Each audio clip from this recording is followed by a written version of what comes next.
वंदितु सर्वसिद्धिधम तन्मनों गोचम नियम जीवन दम्भम जनमरसेन जनने दिठन देविंदम तीन भुवन में सार्वित रागुज्ञानता नवीन वर्धमान परमात्मान जन्म तीर्थन वोच्छामि निरंतर सारणं धम्मेन तिवन तिमिंबे मंदिता तिवन परिपूज्यं वोच्छामि पापामि जनान् येन आत्मा बुद्धतात्पर्यत्मा निवचा पुनमुक्षानंद बोधाय तस्मिन् जयन्ति यत्सावद्धौ विभारति विहोदय तीर्थकृतो विनेत शिवाय धात्रे सुगताय विष्णु जनाय तस्मै सकलात्मने श्रुते लिंगन यथात्म शक्ति धमांदलगणे समीक्ष कैवल्य सुखस्फुरिणाम विचिन्न विविक्तम आत्मानमथा विधाशी यस्य स्वयं स्वभावाप्तिरभावे कृष्ण कर्मण तस्मै संज्ञान रूपाय नमस्तु परमात्मने तज्जयति ब्रह्म ज्योति समन्वते नंतराय दर्पण तज्जयला प्रतिज्ञा परमागमन संजीवन निर्सन जातन संदर विधान सकल निदान बृहत्मत्मम नाम लक्ष्मी निवास निगम आत्मानुशासन मम बक्षे मोक्षाय भव्यान नवीन जन विरानंत ब्रह्मानंद संसावोच्छामनीयसर केवली सुख केवली वर्णम ज्ञान लक्ष्मी नाशने भगवान नंदन नंदनम निश्चितार्थम अजम नवमी परमात्मान मव्यम विश्वाद महावीर धर्म तीर्थकासर पूर्वाचार्य शांति चिंतन तथा नत्मा सुधन सुखदम में शांति चिंतन रघुनंद लिखे देव शांति गुणानाम मिश्रम बक्षे स्वभाव तदहित्य पर्याणाम विशेषण नत्वा जीविरम जिन श्रीमते सगल्यान साम्राज्य पद्मेश धर्मितिकल भदे नवसंता सिद्धम द्रव्योत्पाद लक्ष्मी प्रसादम नैनम द्रव्यादन शुद्ध ज्ञान प्रकाशन लोक लौकिक में नमः श्री वर्तमानाय वर्तमान श्री आनंद चिन्मय सुधार स्मान तृप्त शुद्धोपयोग वैमान उपागताश कैवल्य बोध भरताद धाम धन्य पायात विविक जगत परमात्मा राजा ये सुरासुन संवंदितम धोदघायकम प्रणमाय वर्धमानम तीर्थम धम्म सगतारम शेषपुण तत्व सर्वसिद्धि विश्व सभा समनयनानंदन तीर्थ ते ते सभ्य समगत समगत प्रत्येक में पद्य मंदामी वट्टन्ते रंते मानसिकते चिज्जानंदान सिद्धान तन्नान अज्जा वैव गान सावन चैव सभ्य संदेशं विशुद्ध दंठनान बाण समान ओ संपयामि सम्मंजत्तो निर्माण इंद सद्वंद्यानं तेन मनुष्यान विशुद्ध वर्तमान अंताति ज्ञानंजन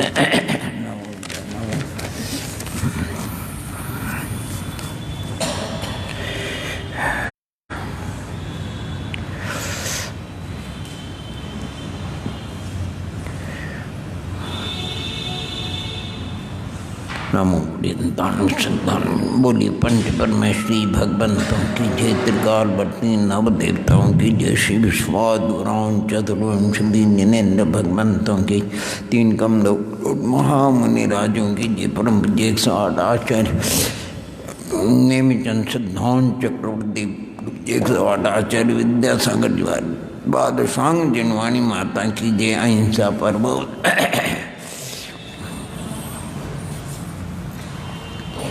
एक 10-15 मिनट के लिए संख्यामान 2 से प्रारंभ हो करके उत्कृष्ट अनंत अनंत केवल ज्ञान केवल दर्शन अविभाग प्रतिच्छेद पे समाप्त होता है। संख्यामान में जगन्य परित संख्यात को जानने के लिए क्या विधान है? कुंड विधान, कुंड का विधान है। और जगन्य परित अनंत को जानने के लिए क्या विधान है? क्या? विरलन देव विधान हैं? विरलन देव विधान बोल रहे हैं। नहीं समझ नहीं आया। आने जगन्य परित अनंत लाने के लिए सबसे पहले शलाका निष्ठा। हाँ, शलाका को शलाका त्रय निष्ठापन होता उसमें। शलाका त्रय उन्होंने क्या बोला? विरलन देव विधान कुंड कुंड कुंड का विधान तो केवल जगन्य परिता संख्यात जानने के लिए, जगन्य परिता संख्यात जानने के लिए कुंड का, लेकिन जगन्य परित अनंत जानने के लिए शला का त्रय निष्ठापन है। शला का त्रय निष्ठापन, दो बात सुनने में नहीं आया। और उत्कृष्ट अनंत जानने के लिए भी शला का त्रय निष्ठापन, और उसमें कुछ राशि मिला करके उपमा मान के 8 भेद है। उपमा मान के जो गड्ढा बनाने के लिए जो क्या कहते हैं एंगल लाते हैं या इंच जो भी लाते हैं, वो कैसे लाते हैं? उत्तम भूमि का जो लेने का माल, वो उससे बड़ी 13 है 13। हाँ, अनंत परमाणु का स्कंदे स्कंदे, फिर उसके बाद फिर उत्तम भोग मध्यम जगवंश 13 है। फिर लीक बनती, फिर सरसों बनती, फिर अंगुल बनता है। ये जा कर के फिर उससे 2000 को लंबा चौड़ा गड्ढा बनाया जाता है। यानी शुरू से करते हैं तो सन्नासन, अवसन्नासन, त्रटरेणु, रथरेणु आदि, फिर उत्तम भोग भूमि का बाल आता है, फिर मध्यम, फिर जगन्य कर्म भूमि, फिर लीक आता है। 13 है उसमें, और फिर उससे गड्ढा बनाना। ठीक, चलिए ओम नमः। इसके बाद जो है पल्य सागर, सूच्यंगुल, सूच्यंगुल, प्रथांगुल। सूच्यंगुल जानने के लिए क्या करना पड़ता है? मिलन करके प्रत्येक ऊपर अद्धा पल्य रख कर सूच्यंगुल के प्रदेश आएगा। फिर प्रथांगुल, घरांगुल, जगत श्रेणी और जगत पत्र लोग। बहुत बढ़िया। चलिए आप 14 धाराओं के नाम बताओ।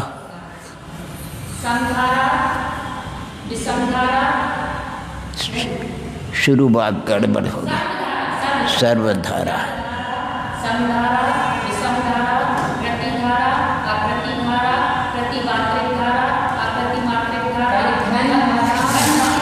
गड़बड़ हो। घन धारा, अघन धारा, घन धारा अघन, फिर कृति मात्रिक, अकृति मात्रिक, घन मात्रिक, वो जरा, यानी कभी कभी इसको याद कर लिया करो।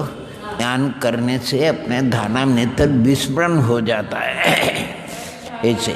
लेकिन खास 14 धारा में कौन सी धाराएं मुख्य है? कौन सी? 3 धाराएं कौन सी? नहीं, पहले विरूप वर्ग धारा, विरूप घन धारा, विरूप घनाध। विरूप वर्ग धारा में 50 स्थान है। विरूप घन धारा में शायद कितने? 16। और विरूप घन धारा में 32। कितने स्थान? बराबर। चलिए, अच्छा, अभी अपन प्रमाद है करण का सब हो गया। अवगाना के स्थान कितने हैं? 64 है। देखा जरा, जीवों के भेद बता दो। हमें तो 64 अवगाना में 16 जीव बताना पड़ेगा। हाँ, पृथ्वी काय, जल काय, अग्नि काय, वायु काय, साधारण वनस्पति, इनके सूक्ष्म और बाहर तो 10 हो गए। बोलो। हाँ, 2 इंद्रिय, 3 इंद्रिय, 4 इंद्रिय। हाँ, ये 16 ही पर्याप्त अपर्याप्त होते हैं और जगन्य उत्कृष्ट। 84 योग स्थान बताओ। 84 योग स्थान में एक, उसमें पहली जीव समास बताओ। 14 जीव समास में एक इंद्रिय के बादल सूक्ष्म, 2 इंद्रिय, 3 इंद्रिय, 4 इंद्रिय, पंचेंद्रिय की सैनी असैनी, और वही पर्याप्तक। और 14 ही जगन्य उपासक 14 और मध्यम। चलो 28 हो जाएगा। इसी प्रकार एकांत वृद्धि और गोटमान 84 हो जाए। चलिए, बहुत ठीक। चलिए, अब आपको बताना है लेशा के शक्ति स्थान 4 है। वो कषाय के शक्ति स्थान 4 है, लेशा स्थान 14 और आयु बंधाबन के स्थान 20 है। उसमें आयु बंधाबन के बंध के कितने हैं? 5। बंध के कितने हैं? बंध के 15 है और अबंध के 5। एक शुरू में अबंध है और अंत में 4 अबंध है और बीच के बंध है। इसलिए बंदा दो बोलते बंदा बंदा तो बंद स्थान 15, अबंध है 5, एक प्रारंभ का अंत के 4 कुल मिल, और शक्ति स्थान है 14। कोई बोलेगा, बोलोगे? शक्ति स्थान 14, पत्थर के समान शक्ति स्थान लेशा, हाँ बोलो। पत्थर के समान भूमि रेखा के समान दूरी रेखा, जल रेखा। इस शक्ति स्थान है नहीं तो क्रोध के अलग दृष्टांत है, मान के अलग है, माया के अलग है, लोभ के अलग है। ये जो बोल रहे हैं वो क्रोध का शक्ति स्थान है। पाषाण रेखा माने पत्थर की रेखा, हल की रेखा, और फिर क्या धूली रेखा और जल रेखा, ये क्रोध के। फिर मान के अलग है, पाषाण स्तंभ है, आने हड्डी के समान है, फिर दारू के लकड़ी के समान है और बेंत के समान, और माया के अलग है। माया के कोई बोलेगे? बांस की जड़, मेढ़े के सींग, खुरपा और बोलो। बांस की जड़ है, और फिर मेंढे की सींग, और फिर गोमूत्रिका, और फिर खुरपा। ये माया के 4 लोभ के शक्ति स्थान, लोभ के कृमि रंग,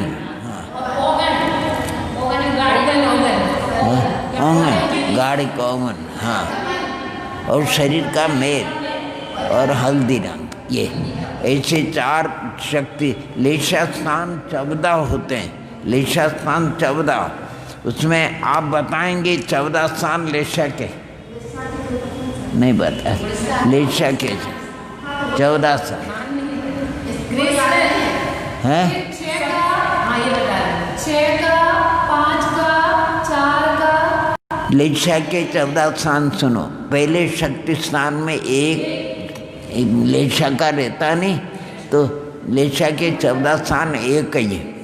सुनना, पहला जो शक्ति स्थान है उसमें एक ही लेशा का, कृष्ण का, फिर दूसरे में कृष्ण, फिर कृष्ण नील कापोत, ऐसे करके 6 तक जाना, फिर 6, फिर कृष्ण वर्जित 5, फिर नील वर्जित 5, फिर कापोत, ऐसा करके तो 6, 1 आदि अंत का 1, कुल 14 शक्ति स्थान है। आने 14, हाँ, लेशा के 14, अर्थात पहला जो शक्ति स्थान में उसमें एक कृष्ण लेशा ही होती है, और दूसरा जो शक्ति स्थान है उसमें कृष्ण नील कापोत, कृष्ण नील कापोत पीत, कृष्ण नील कापोत पीत पद्म और 6, और तीसरा जो शक्ति स्थान है उसमें 6 लेशा, फिर कृष्ण वर्जित, नील वर्जित, फिर कापोत वर्जित, ऐसे 6 स्थान है फिर अंत में। और अंत का जो शक्ति स्थान है उसमें केवल एक शुक्ल लेशा है।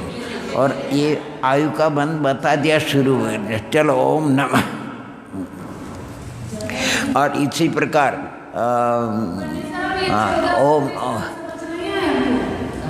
14 शक्ति स्थान जो है ना, जैसे 14 शक्ति स्थान समझ नहीं आया।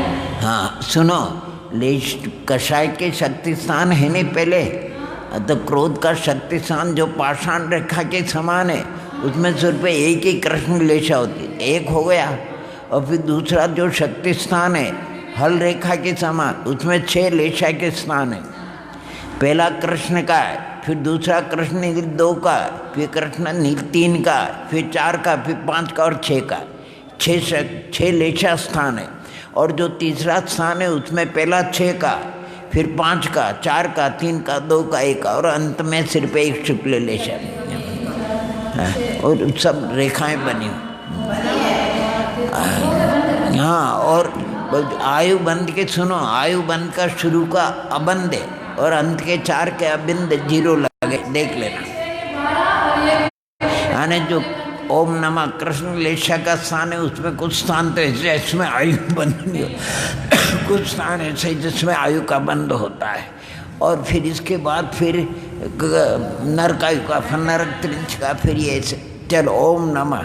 अच्छा, ओम नमः ओम नमः ओम नमः। एक प्रश्न और पूछ लेते हैं। शुद्ध ज्ञान के बीच भेद नहीं, बीच भेद बताओगे? बताओ।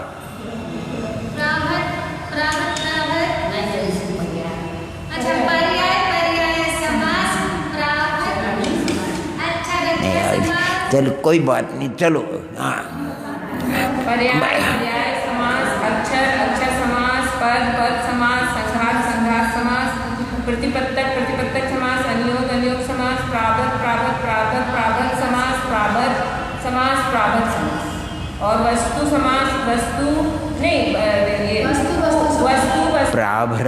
प्राभृत समास, वस्तु समास, पूर्व समास। ये समास जो बताए ये अवान्तर भेदों के, अवान्तर भेद होते नहीं, मध्य के भेद, उसका नाम समास है। पर्याय ज्ञान के बीच में जितने, फिर अक्षर के बीच में जितने भेद होगा उसका नाम पर्याय समास। अक्षर ज्ञान है, फिर अक्षर के बीच में जितने भेद होगा पद के बीच में, जिसको व्यवहार में अपन कहते हैं 1 और 100, तो 2 से लेकर के 99 तक के स्थान वो समास में आते सब। चलिए, ओम नमः निकालिए। सूक्ष्म संप्राय हो गया, उपशांत मोह का वर्णन हो चुका, पदक फल के समान। अब बाद में गुणस्थान का गाथा 62 प्रश्न आप देख लेना। 62 यहाँ निशेष क्षीण मोहो फलिहा मल भायनुदय सम चित्तो क्षीण कषायो भन्नधि निगंथो वीरायहिम। हाँ बोलिए।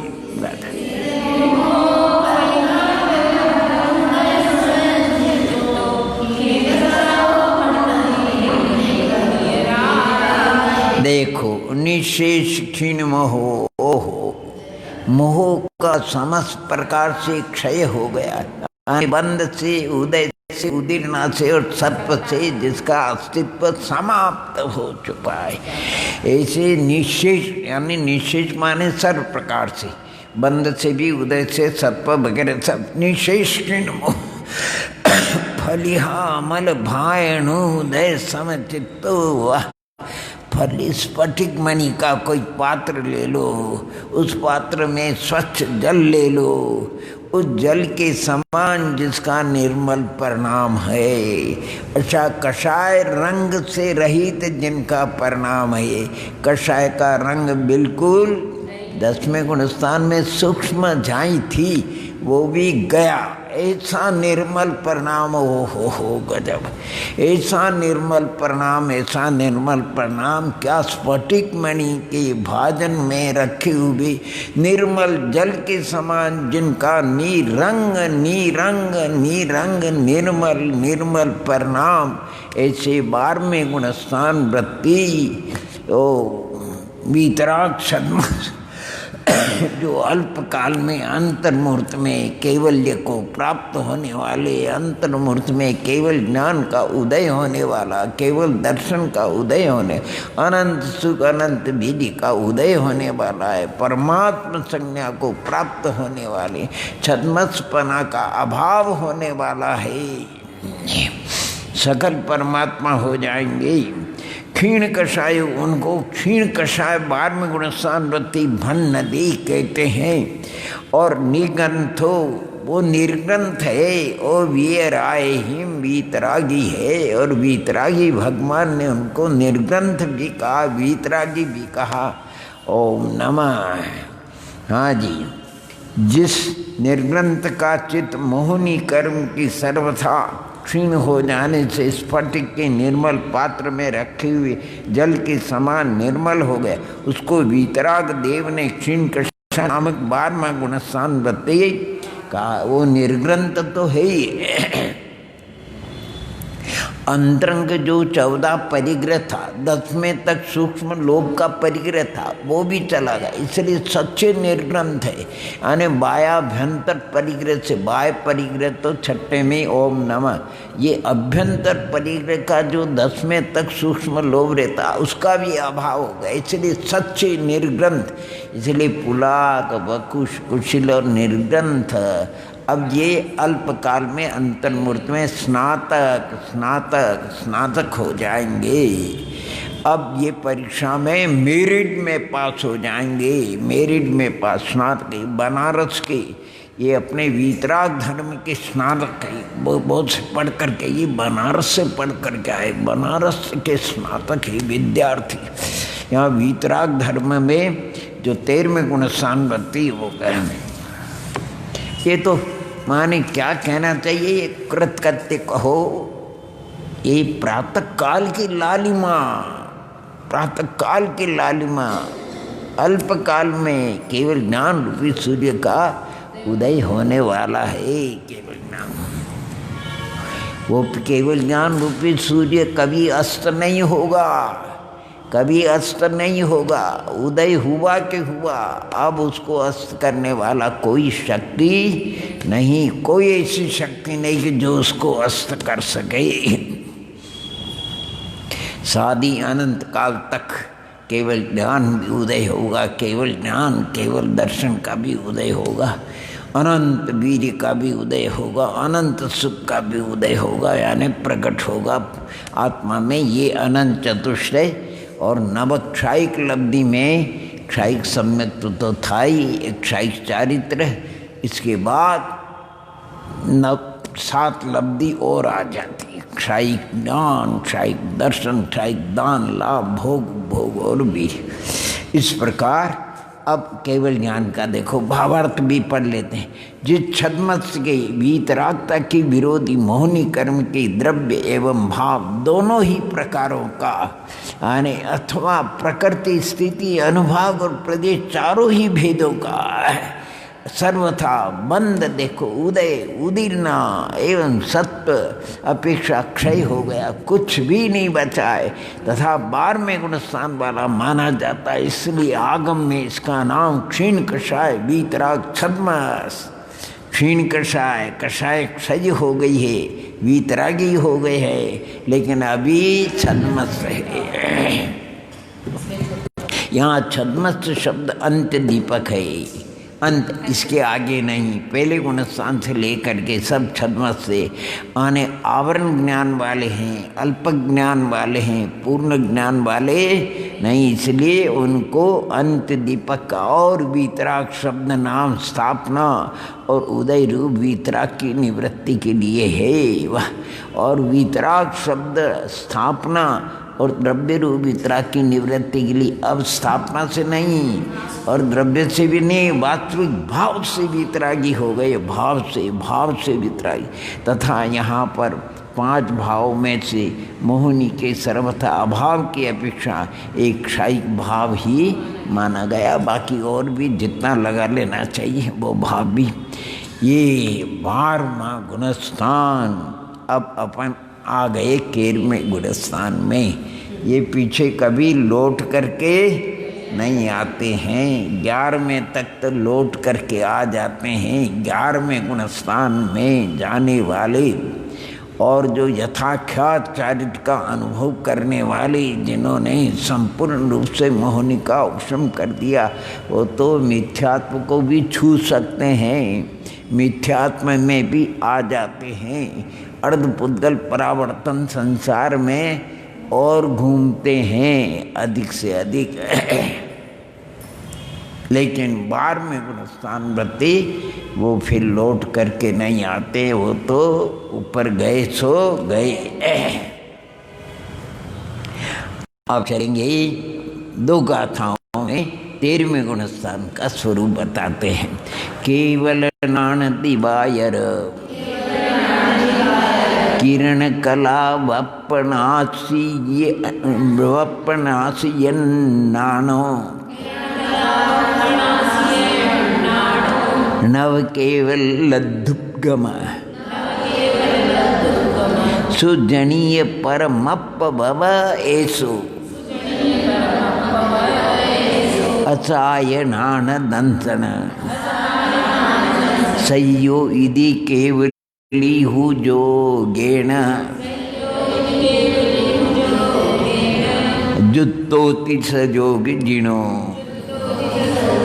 अना अना इणी हनार से उत्तो अना इणी हनार से और उत्तो। बोलिए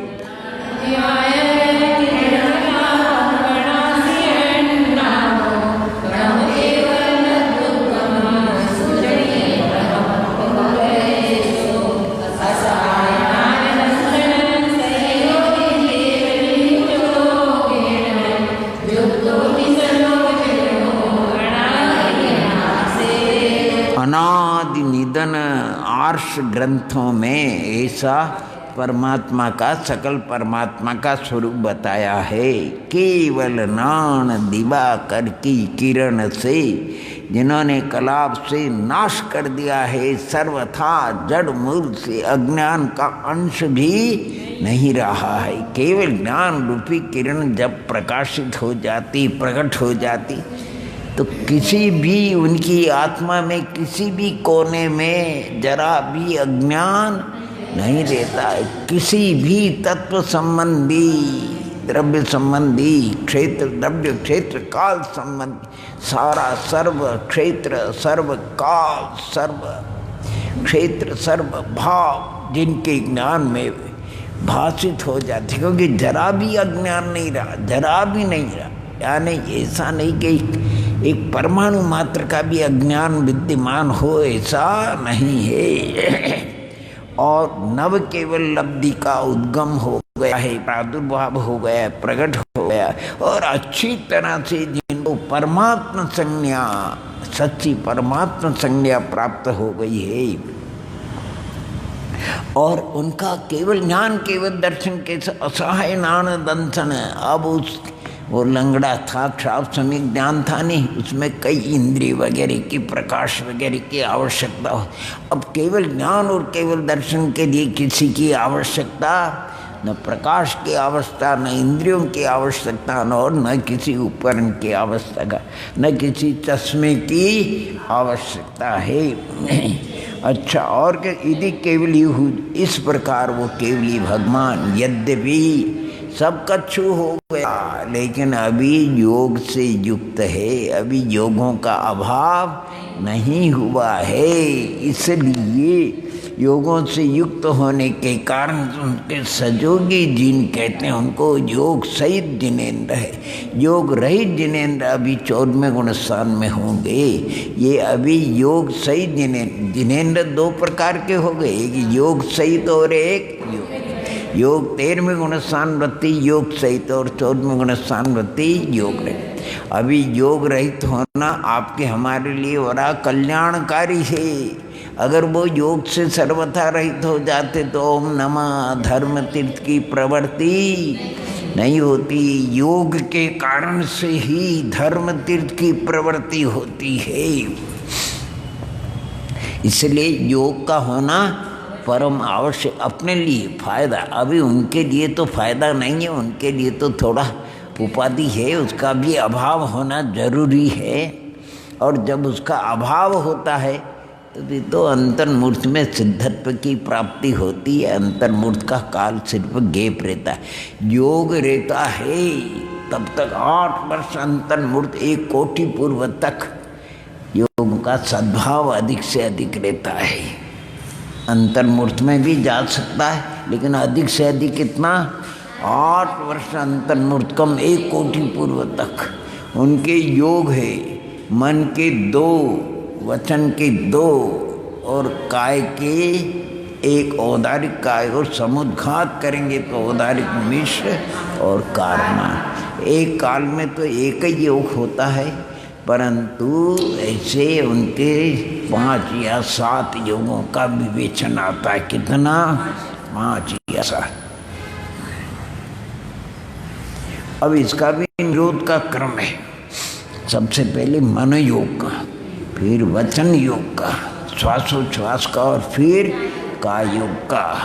उसमें भी बादर का पहले होगा और फिर सूक्ष्म का होता है। पंडित जी, सर जब भाव मन का अभाव हो जाता है फिर वहाँ पर उसको द्रव्य मन के बारे में बता रहे क्या योग की बात है। भाव मन का तो अभाव हो गया ना जैसे। किसके? मन नहीं, मन नहीं, मनोयोग है। मन नहीं, द्रव्य मन है। द्रव्य भाव मन का तो वो नो इंद्रियावरण कर्म से संबंध है, वो नहीं। यहाँ मनोयोग है, मनोवर्गणा के अवलंबन है। द्रव्य मन का निर्माण है अभी, द्रव्य मन है अभी उनको, और मनोवर्गणा से द्रव्य मन की अभी रचना होती है, और वचन योग भी है अभी। तीसरा शुक्ल ध्यान कब होता है? तृतीय शुक्ल ध्यान कब होता है? 13वें गुण। तृतीय शुक्ल ध्यान तो जब मन योग का, वचन योग का, श्वासोच्छ्वास का भी अभाव हो जाए, तब जाकर के तृतीय शुक्ल ध्यान का व्यवहार सूक्ष्म क्रिया अप्रतिपाती, अर्थात सूक्ष्म काय क्रिया से अभी वो गिरे नहीं, सूक्ष्म काय क्रिया में अभी विद्यमान है, इसलिए वहाँ तृतीय शुक्ल ध्यान का व्यवहार किया है, उपचार मात्र है। और इसके बाद अयोग गुण स्नान होता है, वो तीन सब पूरा बादर मन योग, बादर वचन योग, बादर श्वासोच्छ्वास, बादर काय योग, फिर सूक्ष्म मन योग, सूक्ष्म वचन योग, सूक्ष्म श्वास, अब सूक्ष्म काय योग, अब है वो चतुर्थ शुक्ल तृतीय शुक्ल ध्यान का व्यवहार। नाम ही उसका लिखा है सूक्ष्म क्रिया अप्रतिपात। अभी सूक्ष्म क्रिया से सूक्ष्म जो परिस्पंदन हो रहा है, काय योग के निमित्त से जो प्रदेशों का परिस्पंदन हो रहा है, और उससे कर्माकर्षण माने अभी कर्म भी आ रही, साधना भी आ रही, देवी क्या कर रही, क्योंकि योगों का अभाव नहीं हुआ है, बस वो समाप्त हुआ। कभी आपने देखा जल में कुछ अपन पत्थर वगैरह डालते हैं, बड़ी बड़ी तरंगे आती, धीरे धीरे वो तरंगे हल्की होती होती होती होती होती आप देखते रहेंगे जैसे बंद हो गई, ओ गई। ऐसे यानी प्रदेशों का परिस्पंद जो होता नहीं, धीरे कंपन, धीरे धीरे धीरे धीरे धीरे धीरे, इसको कहते हैं योग। फिर अचल हो गए अब प्रदेशों में, अब वो निरंग और निस्तरंग। अभी निरंग तो हो गए थे 11वें 12वें 13वें वाले, निरंग कषाय का रंग नहीं, लेकिन निस्तरंग नहीं हुए। 14वें गुण सामर्थ्य निरंग और निस्तरंग। 13वें गुण सामर्थ्य झकमक झकमक झकमक करते हुए, झकमक झकमक जगमग, अरे झकमक झकमक कर रहे, झक झक जाग रहे हैं, और मद माने मद में सकल न्यायक तद्वी निजानंद जगमग, यानी केवल ज्ञान से जाग रहे हैं, केवल दर्शन से जाग रहे हैं, और स्वरूप में मद में, इसलिए उनको झकमक झकमक कहते हैं, झकमक निरंग निस्तरंग कहते हैं। भगवान अनंत सिद्ध भगवान हो गए इसी विधि से। धन्य धन्य धन्य धन्य।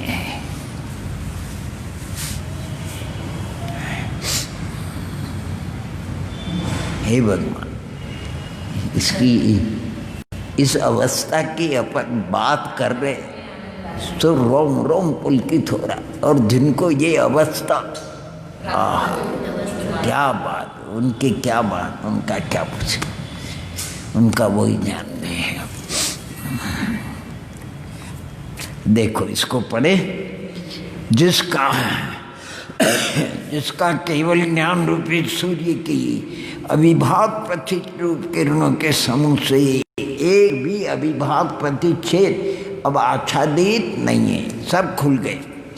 उत्कृष्ट अनंतानंत प्रमाण, ये है उत्कृष्ट अनंतानंत संख्या मान का उत्कृष्ट भेद। अज्ञान अंधकार सर्वथा नष्ट हो गया। अंधकार ये जो अंधकार है पौद्गलिक, इसकी चर्चा नहीं है, ये पौद्गलिक है नहीं, सद्दो बंधु सुमो थूलो संठान भेद तम छाया, ये अंधकार ये तो पुदल की पर्याय, वो अंधकार ज्ञान की पर्याय थी, वो ज्ञान की पर्याय अभाव हो गई, अब तो पूर्ण विकसित हो गया। तो कहते हैं अज्ञान अंधकार सर्वथा नष्ट हो गया, और जिसको नव केवल लब्धियों के वही क्षायिक सम्यक्त क्षायिक चारित क्षायिक ज्ञान दर्शन दान लाभ प्रकट होने से परमात्मा ये व्यपदेश माने संज्ञा, अब उनको परमात्मा कहते हैं, प्राप्त हो गए। वह इंद्रिय आलोक आदि की अपेक्षा न रखने वाली इंद्रियों और ये प्रकाश आदि के अब उनको कोई आवश्यकता नहीं, अपेक्षा न रखने के कारण ज्ञान दर्शन असहाय ज्ञान दर्शन से युक्त होने के कारण केवली और योग से युक्त रहने के कारण सयोग तथा घाती कर्मों से रहित होने के कारण जिन कहा जाता है। घाती कर्मों से रहित होने से वो जिन है, ऐसा अनादि निधन आर्ष आगम में कहा है। ये 13वें गुण स्थान रति और कहते भाव 12वें गुण स्थान का विनाश होते ही जिसके 3 घाती कर्म और अघाती कर्मों की 16 प्रकृति, इस तरह कुल मिला करके 63 प्रकृतियों का घात्या की कितनी 47, अघात्या की कितनी 16, 3 तो आयु और 13 नाम कर्म की। इस प्रकार 63 प्रकृतियों के नष्ट होने से अनंत चतुष्टय। खैर अभी जो पढ़ते हैं पहले प्रथम देव अरिहंत शुद्ध सिद्धांत जो गुरु निरंत महंत मुक्ति पुर पंत जो ये पूजा करते नहीं, इसमें जयमाल में चौकर्म की 63 प्रकृति जीते। तो अभी जो विद्वान हुए चौकर्म की प्रकृति तो 47 होती है, ये तो 63 लिख रहे हैं। कर्मन की प्रकृति 63, कर्मन तो 8 होते हैं, उनकी प्रकृति तो 148 होती है। इधर गए तो इधर अटक गए बहुत से लोग। फिर बहुत से एक वो हमारे बामरा वाली बहन जी है, बड़े अच्छे जानकार कमलाबाई जी करके, वो कहते इसमें तो जीव विपाकी पुद्गल विपाकी क्षेत्र भव विपाकी लिया। मैंने कहा ये तो भोले लोग तो जानते ही नहीं जीव विपाकी कौन सी क्षेत्र और पुद्गल भी, उनका चर्चा उन्होंने नहीं करी है वहाँ पर। वहाँ तो केवल वो ये कहना चाहते हैं कि मूल जो 8 कर्म है उसमें 4 गए और उत्तर प्रकृति जो 148 है उसमें 63 गई। सामान्य भी वर्णन है और विशेष भी वर्णन है।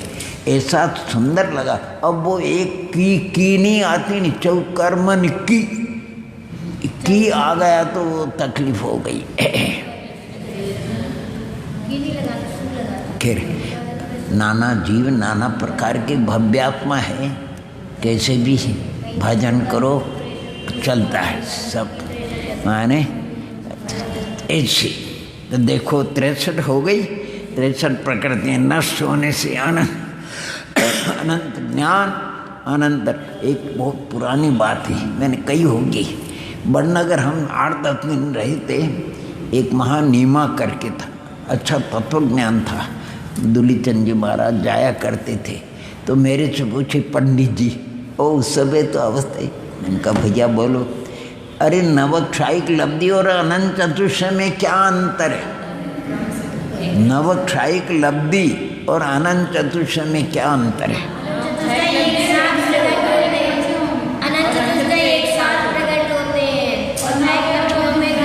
तो अपने को समझ में नहीं आया। मैंने कहा भैया कोई फर्क नहीं है, अनंत चतुष्टय भी घात्या कर्म के क्षय से और नवक्षायिक लब्धि भी घात्या।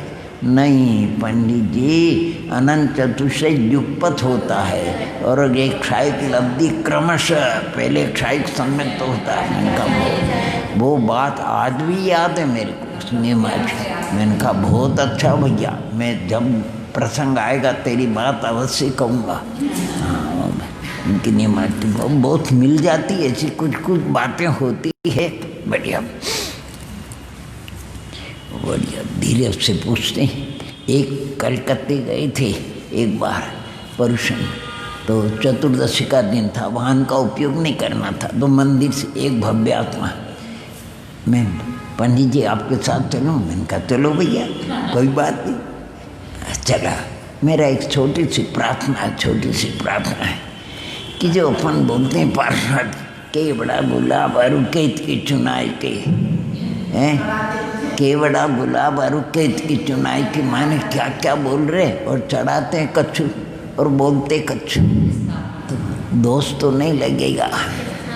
घेवरादि बावरादि मिश्र सर्प में से घेरा कच्छू ने एक चीटक है, घेवर और बावर और का है देखा ही नहीं माने। और क्या कहते हैं खार का दी चिर बटा दी, वो पार्श्वनाथ की पूजा तो है ही ऐसे।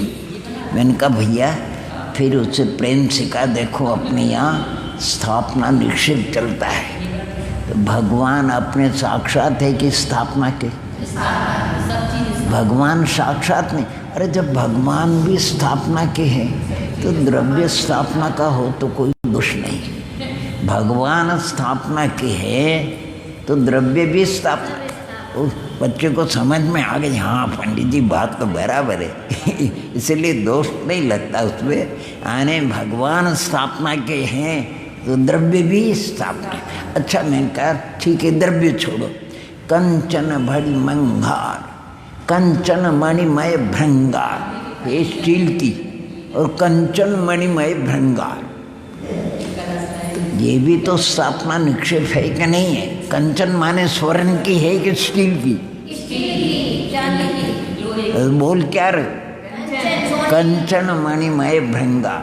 मैंने कहा स्थापना निक्षेप में देखो समोक्षण साक्षात है, मंदिर भी स्थापना है, तीर्थंकर नहीं है, प्रतिमा भी स्थापना है, तो अपन स्थापना निक्षेप में कोई बाधा नहीं है। इसे आगे समझ में थोड़े संस्कार थे विश्वंत के, तो चौरंगी में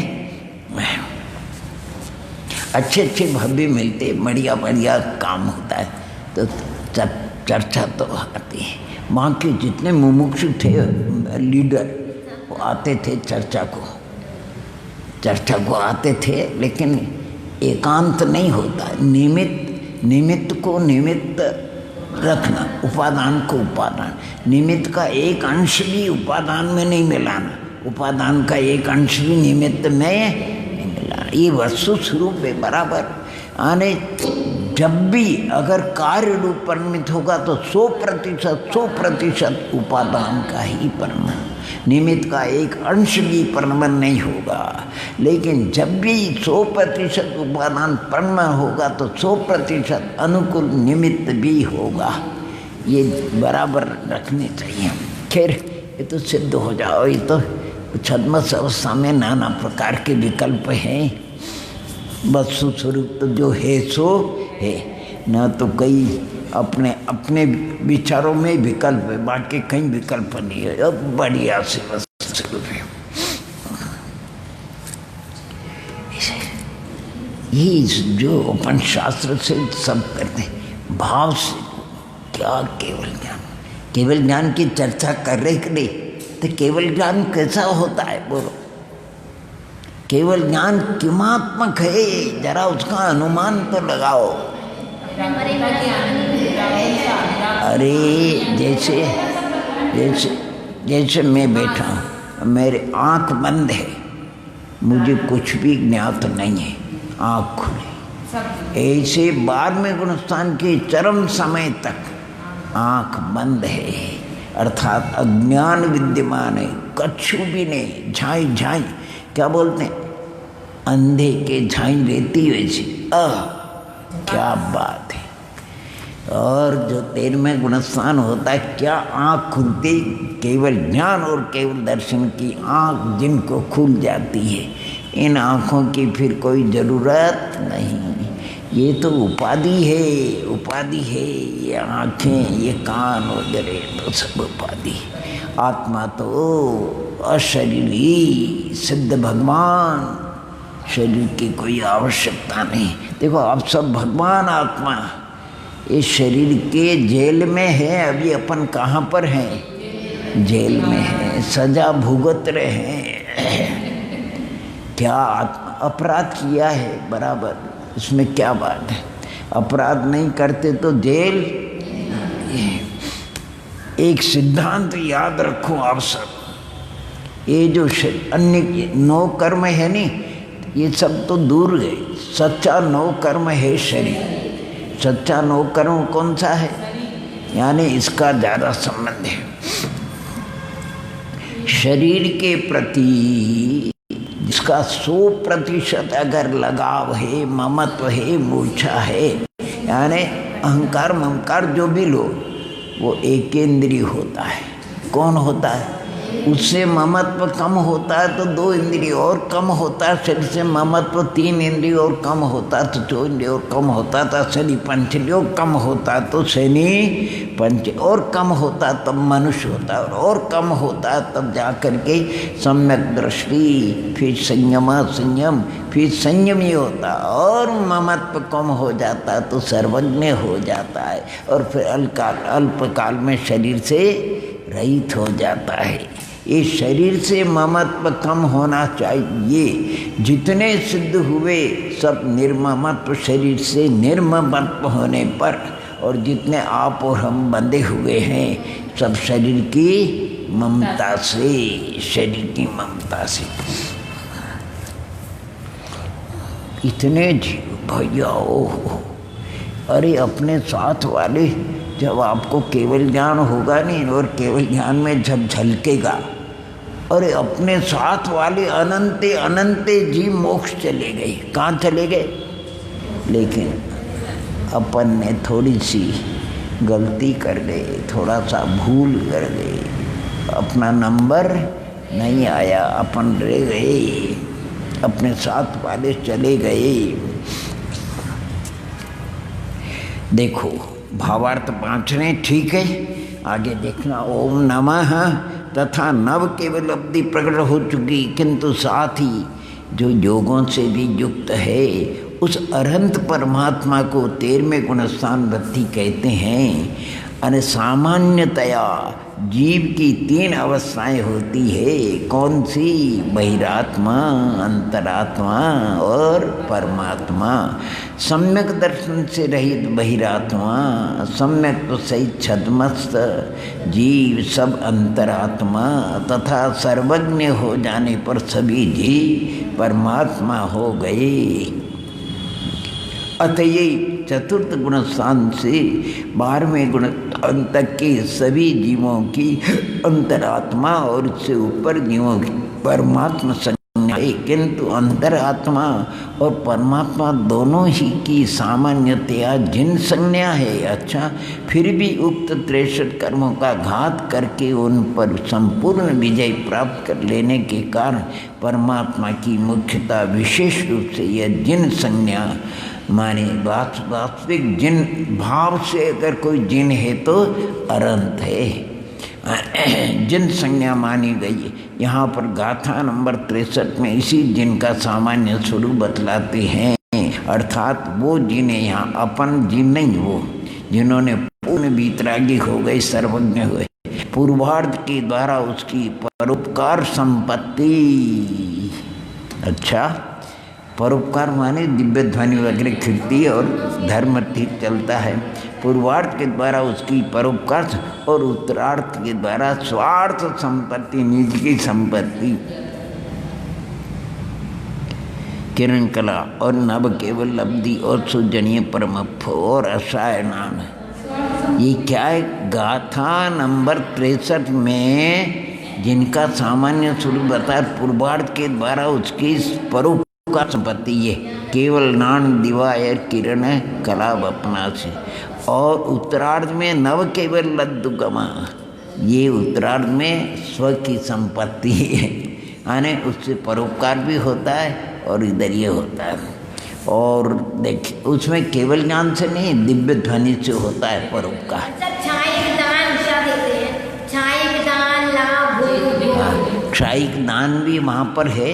क्षायिक अपने आत्मा में क्षायिक दान, केवल ज्ञान का प्रकट हो जाना है, यानी वो उनको प्राप्त हो जाना, केवल ज्ञान का लाभ हो जाना, केवल ज्ञान का प्रति समय भोग होना, और वैसा का वैसा बात भोग होते रहना चाहिए, यानी उसी में घटित कर लो। बाकी इसमें सिद्ध भगवान को 4 लब्धि का अभाव बताया, क्षायिक दान लाभ, केवल क्षायिक वीर्य बताया, और इनमें 9 कर्म का बताया, संबंध लेता है, इसलिए इनका अभाव।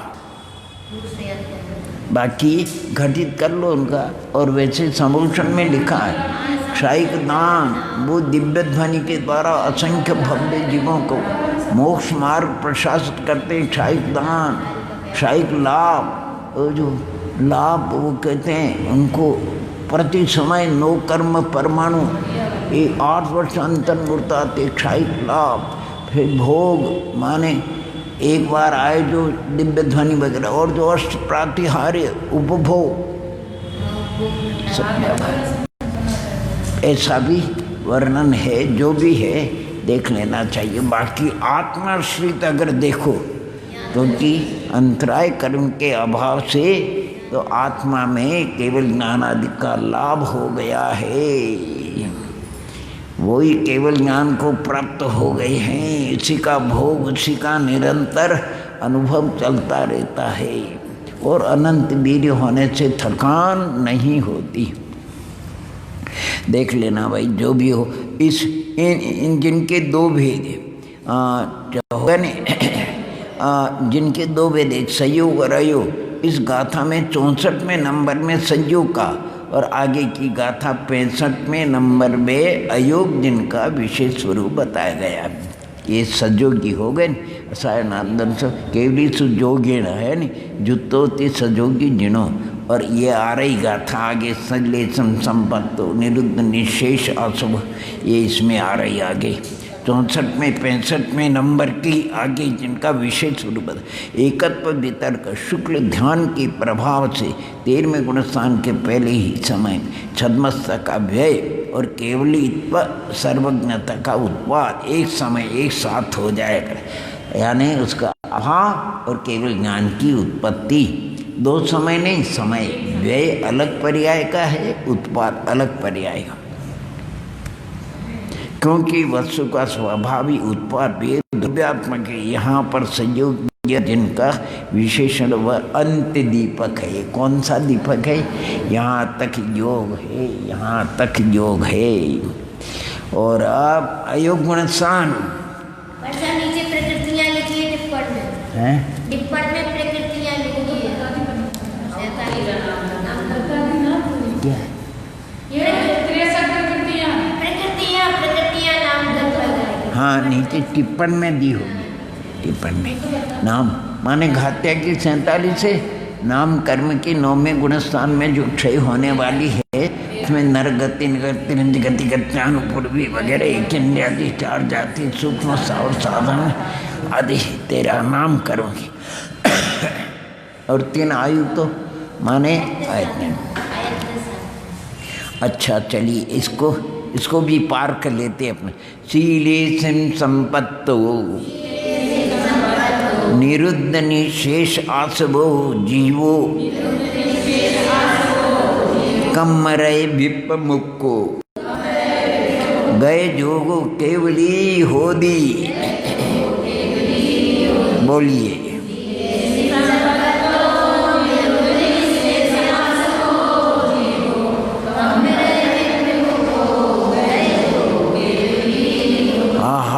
शीले संपत्ति 18,000 शीलों के स्वामी। ये संपत्ति है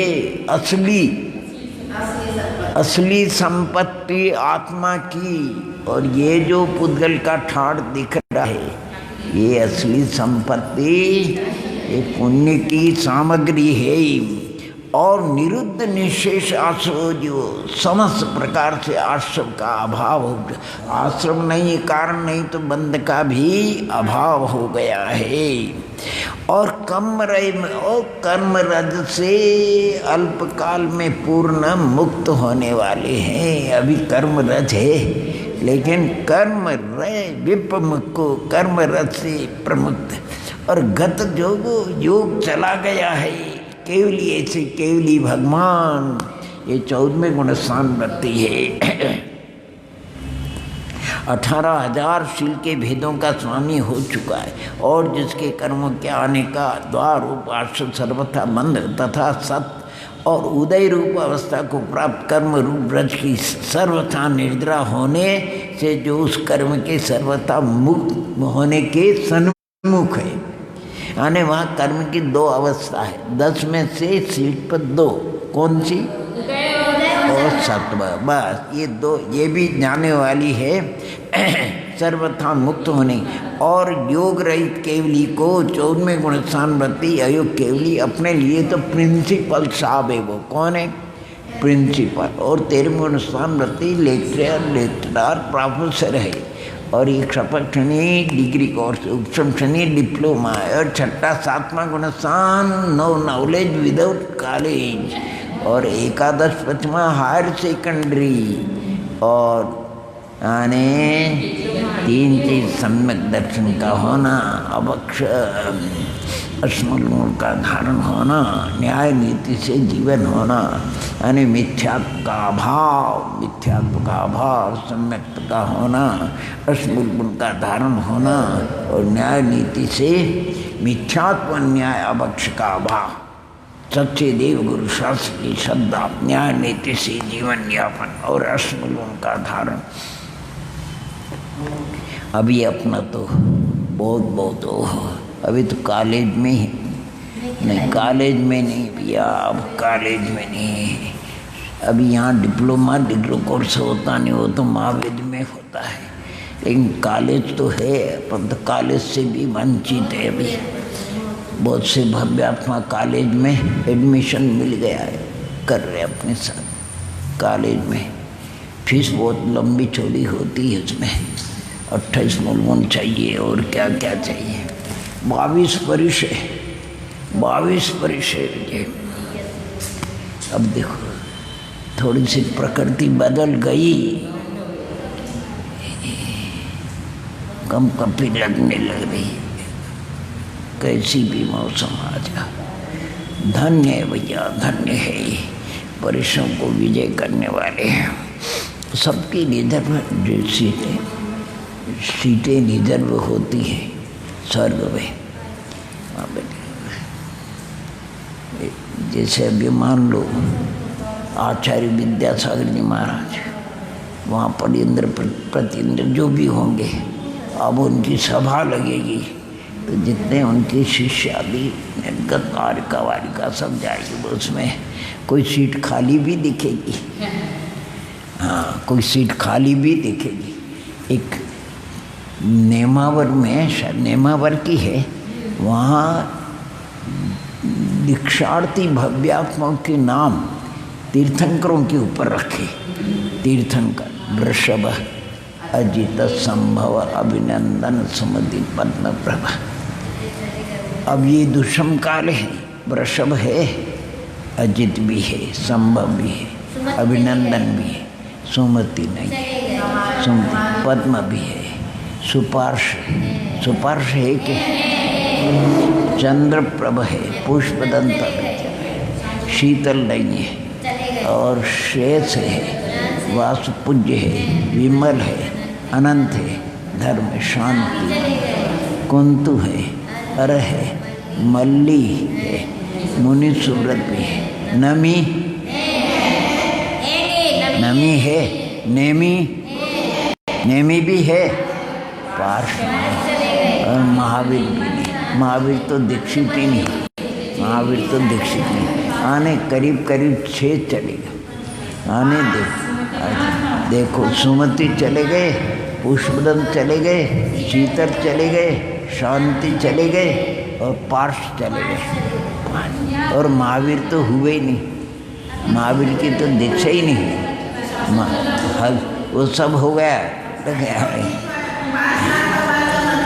महावीर की जिनका दीक्षात होने वाली थी, उसके साथ बहुत कुछ, अजित भैया वो नहीं हुए दीक्षित पीछे। अभी वो शिखर जी में विराजमान।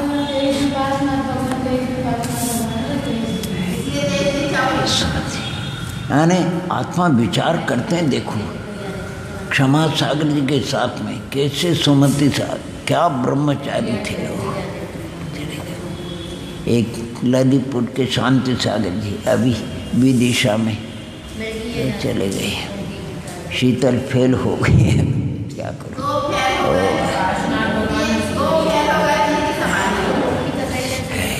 एक अभी मैंने कल मेरे पास पुस्तकें आई बहन जी, उसमें एक स्वभाव सागर जी के तो स्वर्गस्थ हो गए नहीं, हाँ स्वभाव सागर जी चले गए। तो पुस्तकें आई है।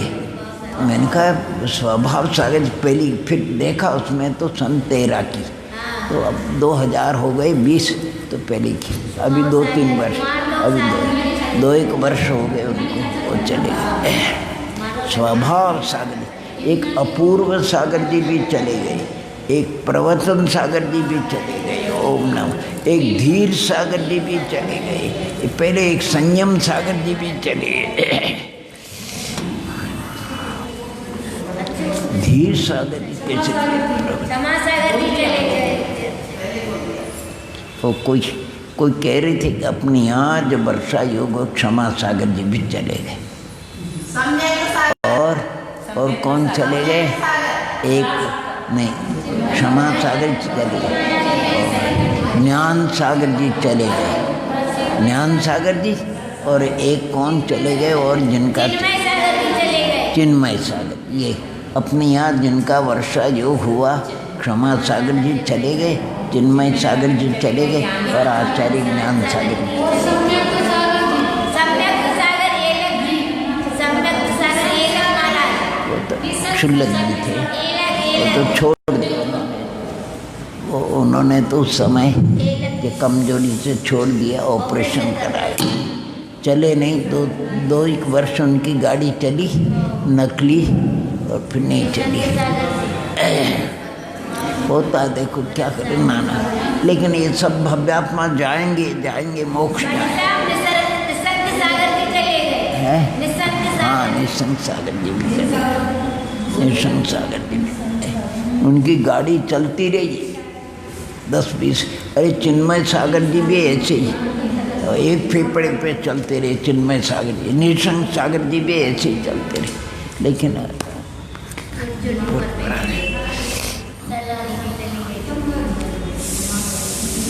18 नहीं तो हो चुका है।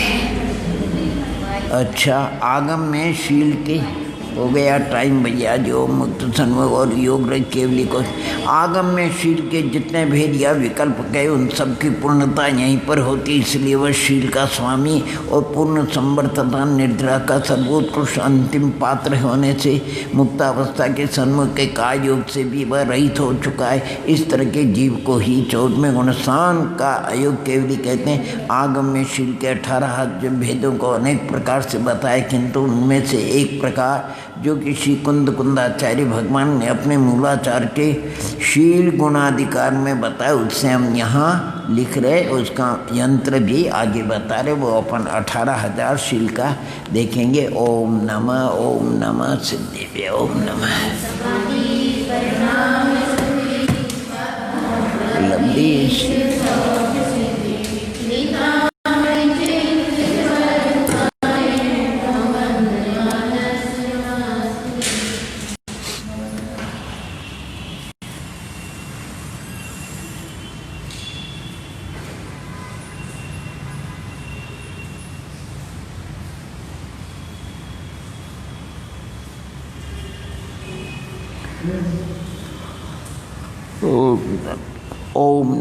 ओम नमः सिद्धि, ओम